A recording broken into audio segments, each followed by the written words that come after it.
Hello everyone and welcome back to Monster Hunter Generations Ultimate, only Prowler.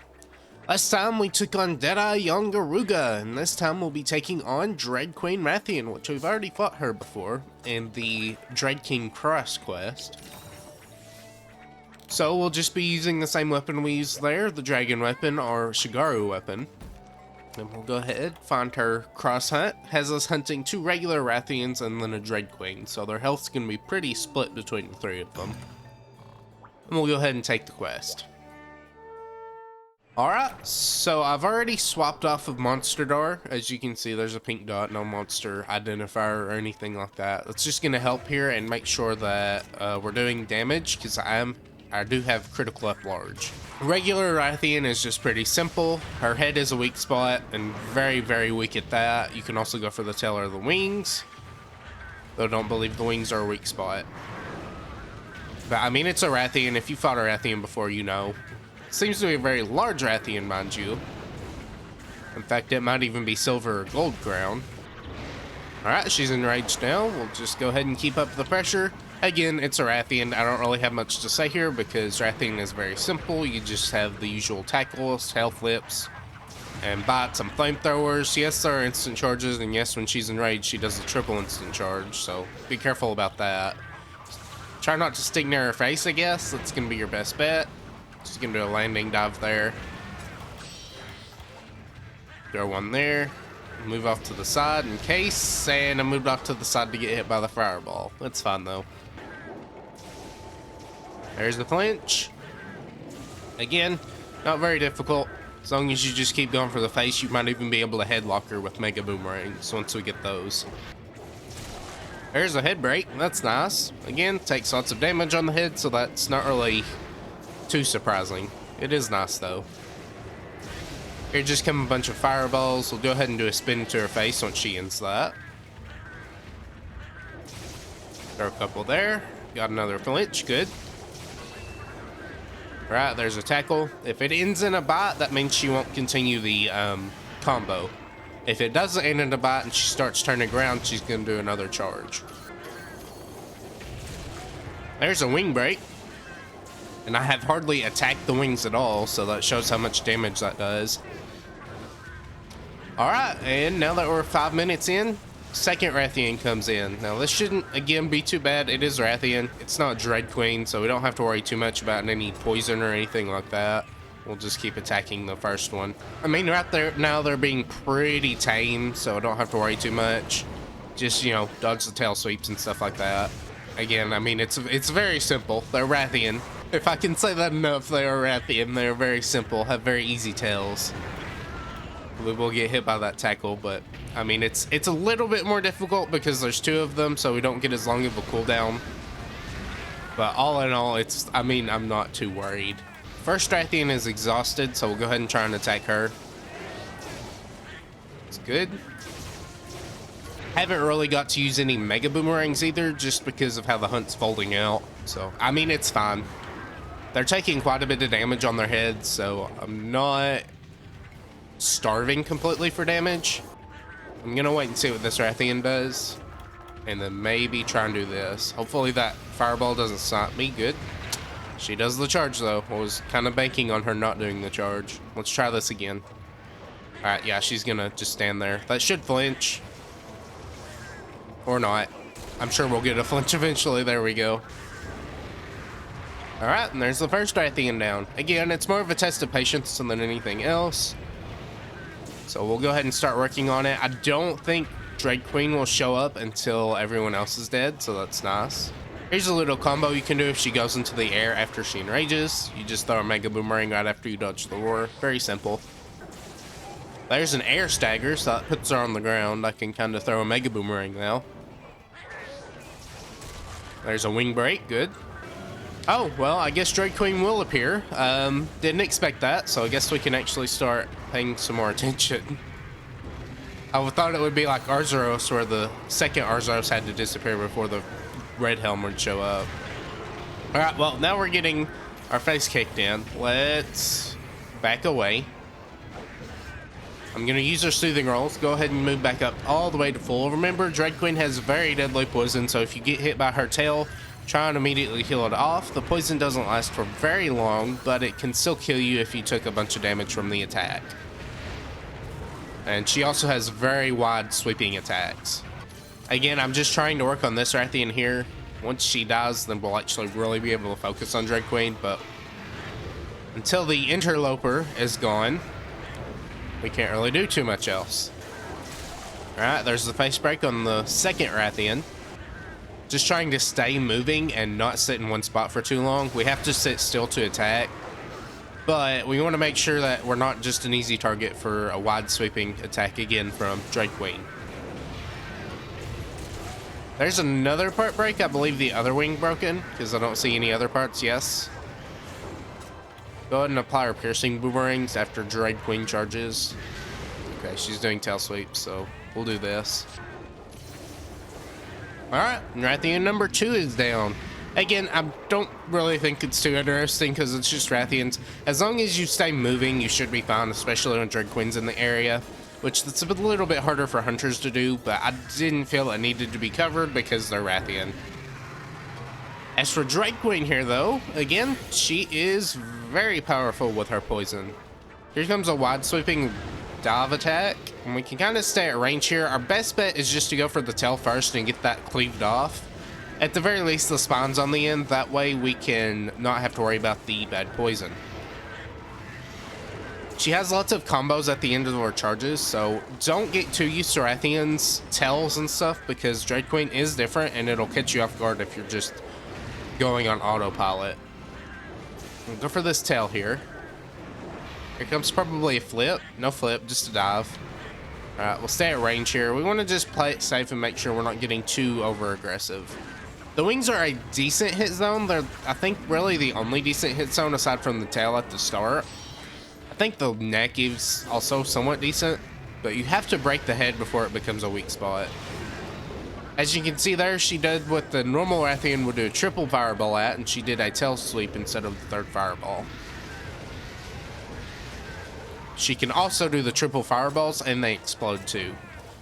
She has much wider range of attacks, so be very careful. Here comes a sweep. Does a fire bite into a poison sweep, so be careful about that. There's the tackle. Here comes another one. Stay at range. Has a very, very wide hitbox. There's a wing break. That's good. Here comes more. We'll just kind of get away from it. I'm trying to get behind her so I can go for the tail. So if she does a charge or something, try to dodge into it so you can get around it. She's going to roar here, which I could go for an air combo, but I'm just going to wait for Mega Boomerang. I certainly have the bar gauge for it, but I don't think I can hit the tail very easily from that range. Alright, she's going to taunt here. Probably would have been a good chance for Mega Boomerang, but we did get a wing break, so that's nice. I'm pretty sure Dreadqueen is the same as Dreadqueen, where you have to break at least one wing for flash bombs to work. I don't remember for sure, though. I'm pretty sure that's the case. Alright, there's a flinch. That's nice. Let's see what she's going to do next. Just a tackle into a tail sweep. I'm going to let this poison sit for a little bit because my cats are healing me. I'm actually now going to heal it off because it didn't wear off in time. It's finicky, and it might be by attack, depending on which attack she does, is how long it is active for. Because sometimes it's active for a very short period of time, while other times it's active for a pretty decent amount of time. Alright, she's going to taunt again. We're going to be greedy and go for a Mega Boomerang. Even if I die here, I'm not really too afraid.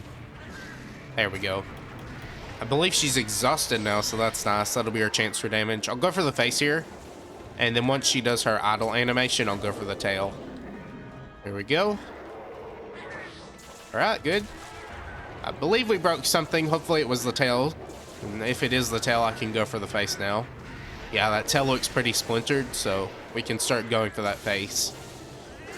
Once we get a face break, we'll have a weak spot. And the tail is a weak spot once you break the... oh, what's it called? The spines on the tail. Alright, we'll go for a Mega Boomerang here since she whipped a fireball. There we go, good. She tried to do a pin there that would restore her stamina if she ate, but she also just restored it regularly anyways. I got hit by that attack. Okay, I did die there. Didn't think I would from the poison. Thought I would get up in time. Yes, even while you're invincible while being hit, you still take residual damage. So stuff like burn or poison. Our cat took a pin there, so I can get this Mega Boomerang off, and that's pretty nice. And now just start going for the face. If I had to recommend, don't stay as close as I am to her, because her tail sweeps can get you. And certainly don't overcommit at the very least, because you do have an adept dodge if you use a bombing cat. Alright, there's a good flinch. I'll just keep going for the tail while it's right in front of us. Alright, there's a good flinch. Go for the face. Remember the sweep. We'll dodge into it.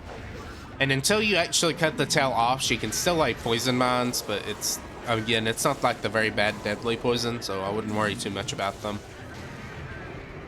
Here comes the roar. We'll just go for the face. She can't fireball whenever she roars or enrages, so don't worry about that. Just use it as a chance to capitalize on damage. Here comes another triple fireball. Those do explode disjointedly, so even if the first one hits, you might still get hit by dodging a little too early or too late. It's very, very finicky with how it is, and I'm sure once you get used to it, it's fine, but until you do get used to it, it's pretty dangerous.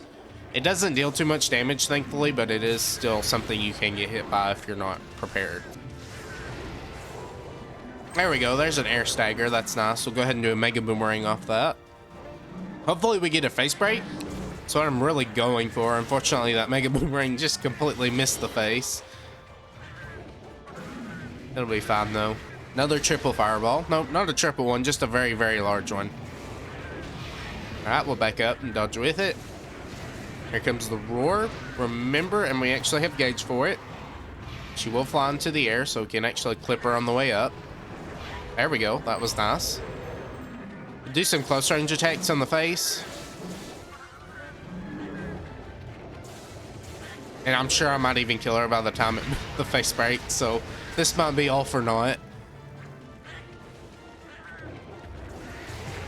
Well, I did lose my second acorn there just by being too greedy and attacking. Again, don't overcommit to the attacks. I'm really just not giving her the respect she needs. If you give her enough respect, she's very simple. The only thing you really have to watch for are those wide sweeping tail attacks, which we just weaken by attacking the tail.